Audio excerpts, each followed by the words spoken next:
j'ai vu la collection.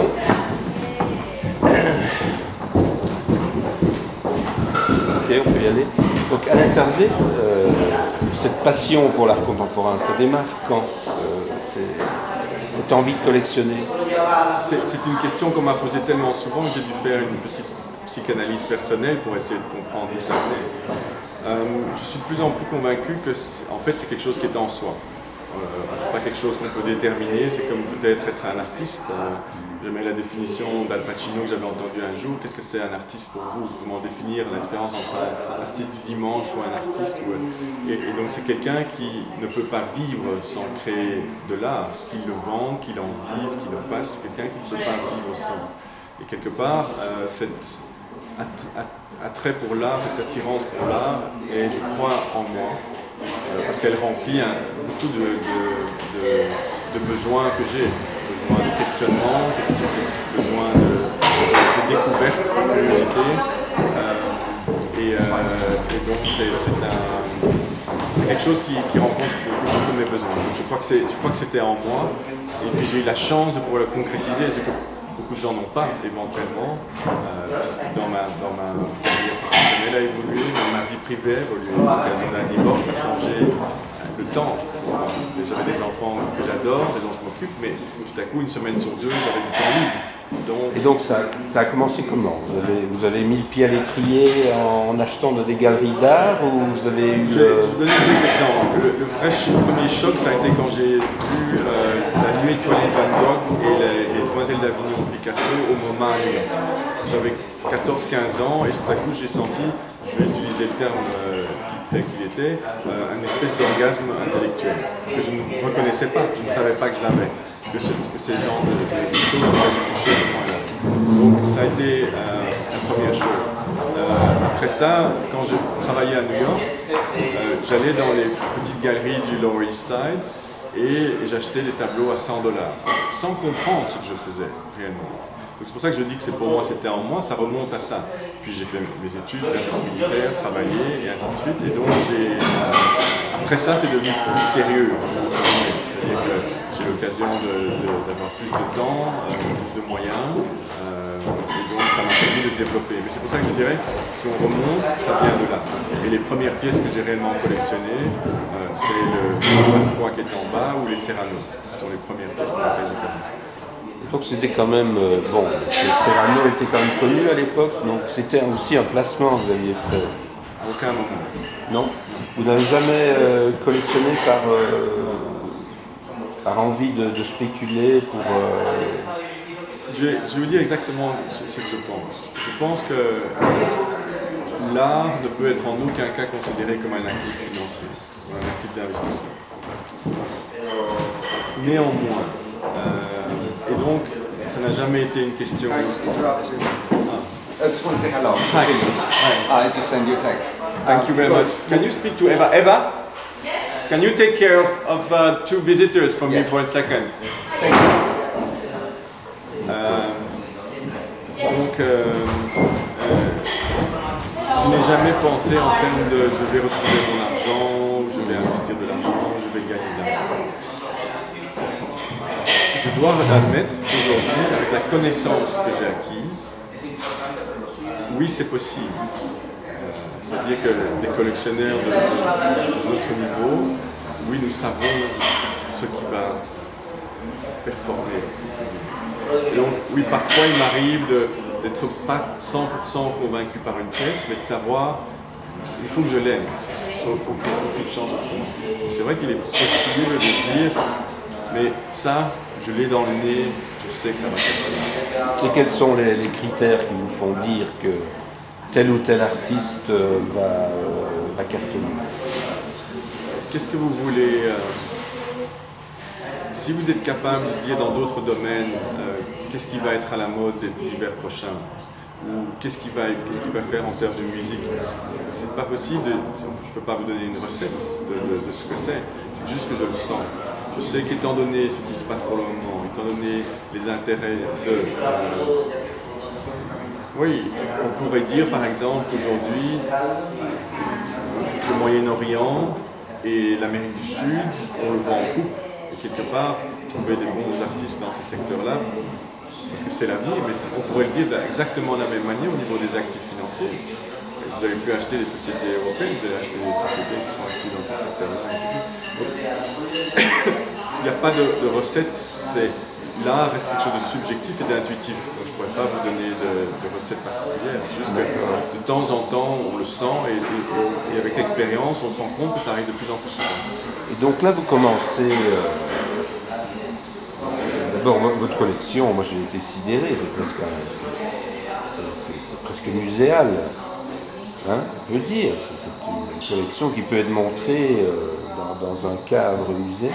Vous n'y pensez pas un jour de montrer ça dans un On m'a fait la proposition de montrer la collection à la House of Kunst à Munich. Et j'ai dit non. Pourquoi? Parce que cette collection pour moi est trop fraîche. Trop jeune. Et je me rappelle toujours de cette phrase que Baudouin Michiels, qui est un des grands collectionneurs pour lequel j'ai énormément d'admiration en Belgique, comme d'autres, comme Herman Dalet ou les Herbert à Gand, qui sont pour moi des mentors réels et à qui j'adore parler et échanger des idées à ce niveau-là. Je me réexplique comment c'était. Mais Baudouin Michiels m'a dit un jour, on ne peut juger une collection que dans 30 ans. Une des questions que je me pose le plus avant d'acheter quelque chose, c'est de dire, est-ce que j'ai une chance que quelqu'un ait envie de revoir cette œuvre dans 30 ans? Très souvent, ça m'arrête. Parce que très souvent, ça me permet de dire non. Ça, c'est du gadget d'aujourd'hui. C'est un instrument de mode d'aujourd'hui. Donc, quand vous parliez tout à l'heure d'investissement financier, il y a deux aspects, et on en parlait un jour avec Wim Delvoye. Wim Delvoye me disait, tiens Alain, lui m'a toujours des idées sur le financier, etc. Et il a une très grande conscience économique. Il me dit, tiens, pourquoi est-ce qu'on ne ferait pas un fonds d'investissement, toi et moi, avec tout ce qu'on connaît? Je dis, oui, non, parce qu'un fonds va se dénouer en 10 ans, maximum. Et toi et moi, on ne sait pas ce qui va être hot dans les 10 prochaines années. Par contre, nous savons, toi et moi, ce qui va être hot dans 30 ans. Alors, on doit avoir l'intuition, mais en tout cas une meilleure intuition que la moyenne. Et c'est un peu cette idée-là parce que, oui, là je serais capable peut-être de vous dire, ça va être chaud d'ici 3-4 ans. C'est chaud parce que tel collectionneur le supporte, telle galerie le supporte. En quart, par exemple, chez Hufkens. Évidemment qu'il a le vent en poupe et qu'on pourrait dire qu'on peut acheter ça pour investissement. Est-ce qu'il va rester dans l'histoire de l'art? C'est trop tôt pour moi pour le dire. Donc, personnellement, moi, je n'ai pas encore vu quelque chose qui me convainquait de ça, donc je ne vais pas l'acquérir. Quel est l'artiste qui vous a le plus marqué Là, vous collectionnez depuis combien d'années? Je dirais, on pourrait dire activement depuis 16 ans, depuis 97. Donc depuis une petite quinzaine d'années. Est-ce qu'il y a un artiste en particulier que vous retenez une impression forte de... Bon voilà, cette pièce, je ne pourrais pas m'en séparer, elle fait partie de mon univers, de mon parcours. Est-ce que ça existe encore? Sûr. Le meilleur exemple, c'est le Barbara Kruger. Pour moi, Barbara Kruger est quelqu'un qui est plus ou moins de ma génération et qui a lancé une série de travaux très importants dans les années 80 et 90, qui rencontre une conscience politique qui pour moi est très présente. C'est qu'on a besoin d'un contre-pouvoir par rapport au système qui nous anesthésie d'une certaine manière. Donc Kruger le fait d'une manière parfaite. Et pour dire la vérité, vous demandez que vous refuseriez de vendre, c'est que j'ai acheté cette pièce par l'intermédiaire de salle de vente il y a 7 ans. Cette même salle de vente est venue me proposer de la remettre en vente 7 fois le prix. Et j'ai refusé. J'ai refusé. Et même mon père, parce que c'est une collection de famille, celle-là, le Barbara Kruger. Parce que je dis, c'est trop nous, c'est trop moi. Même chose pour les Cindy Sherman. C'est une vanité, le Kruger qui est là. Pourquoi une vanité? Dans le sens où ça parle de la bouffe, de l'art, du démon dans l'art. pas dans l'art. Barbara parle de... Non, je ne le vois pas comme ça. Barbara parle de la société en règle générale. C'est une métaphore. C'est une métaphore. Donc elle dit une chose qui est très certaine, c'est que tous ces gens qui veulent parler d'angélisme et d'idéal veulent nier une évidence, une réalité. C'est que quelque part caché dans l'homme, il y a une bête. Et que cette bête, elle est là, et on ne peut pas la nier. Et si on essaie de faire une société qui la nie, on arrive à Staline, Hitler, Pol Pot, et ainsi de suite, Mao, et ainsi de suite. C'est que elle est là. Et donc c'est ça que j'aime, c'est de dire aussi directement, aussi brutalement, aussi crûment. Dieu crée la viande, donc une bonne chose, ces choses qui nous nourrissent, mais c'est le diable qui l'a cuit.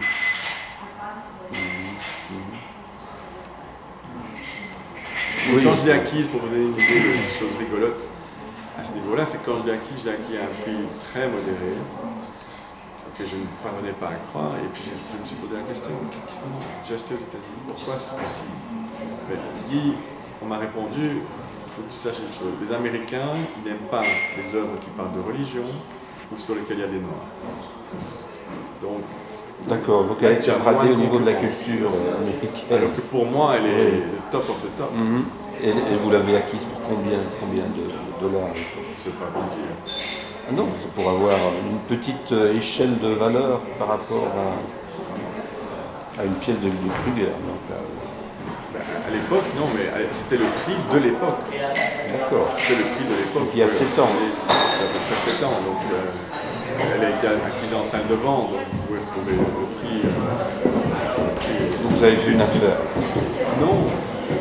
Oui et non. À l'époque, non. À l'époque, c'était le prix. Cette œuvre a une histoire drôle, c'est que la veille de sa vente, Pinault a fait exploser. Les prix des Kruger à cette époque-là étaient autour de 50 à 60 000 $. C'était le prix. La veille de la vente de cette pièce-là, il y avait la fameuse pièce I shop, therefore I am, qui est une des pièces iconiques et qui a été achetée par François Pinault, qui était à la... Oui, mais ça ne veut pas tout dire, c'est parce que que ça monte à ce prix-là, il faut qu'il y ait deux enchérisseurs. Donc il y avait Pinault et quelqu'un d'autre qui l'ont amené à 400 000 $. Donc elle est passée en très peu de temps de l'échelle de 50 000 à 400 000. Donc en un soir, c'est ça qui était curieux, c'est que en un soir, elle est passée, la cote de Kruger était 50-60, ce soir-là, elle a fait 400.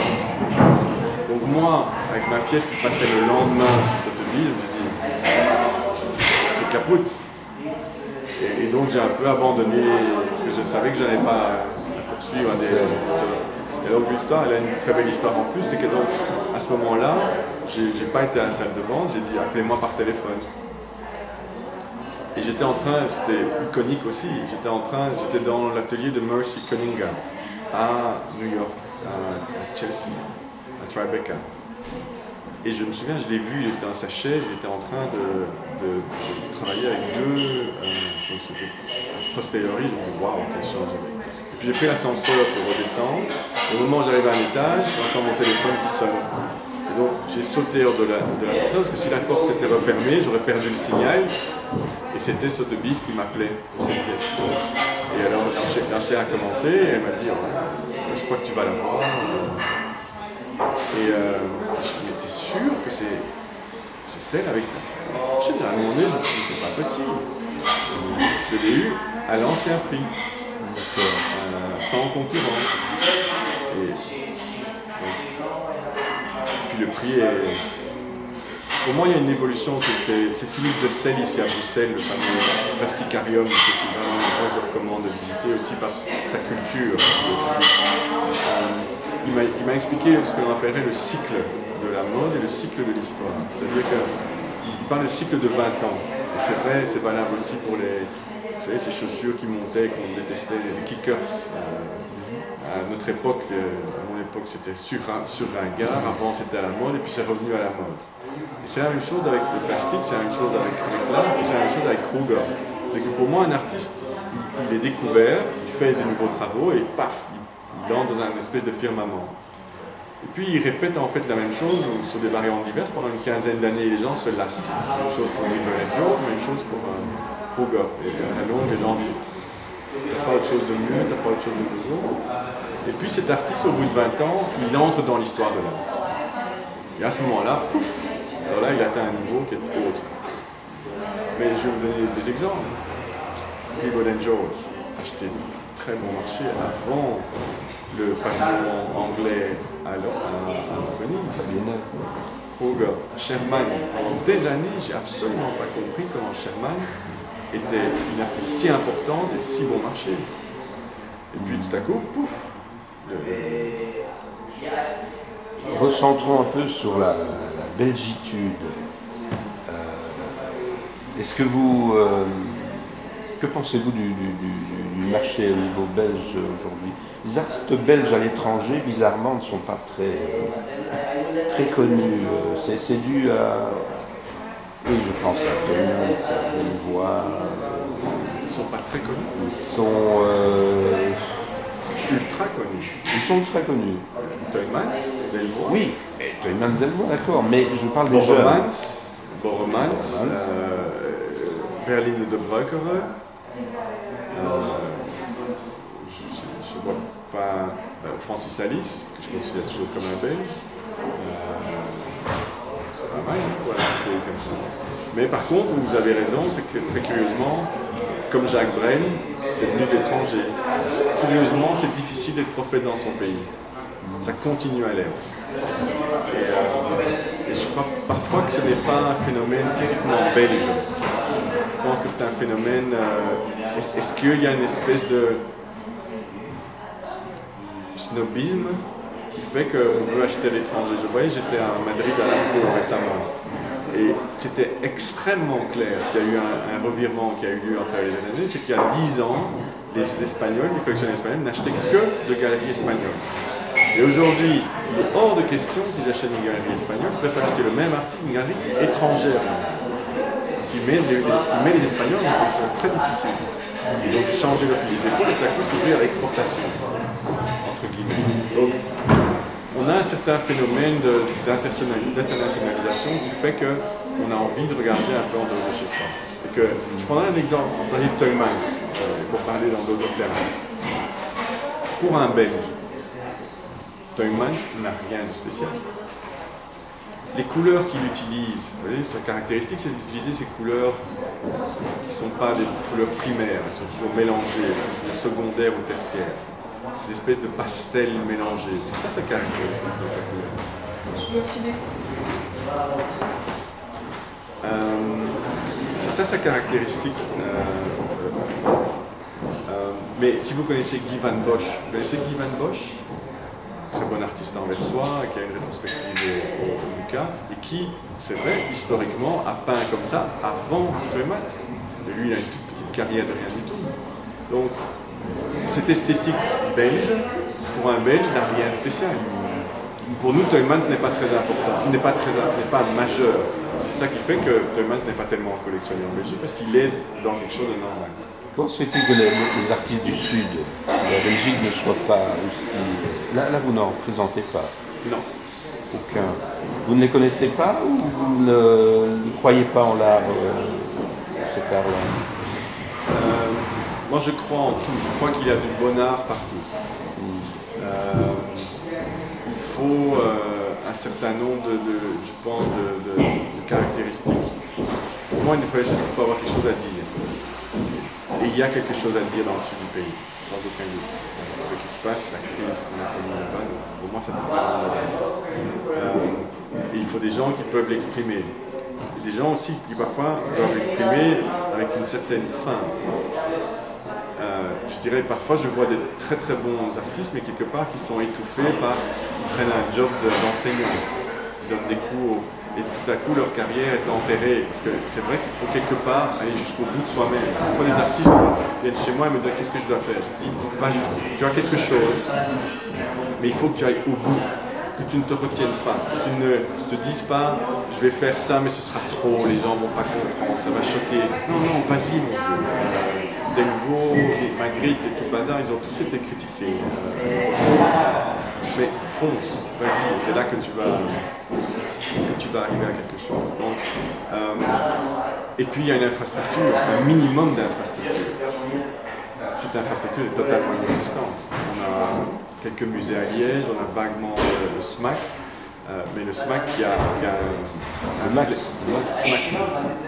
Max, bien sûr.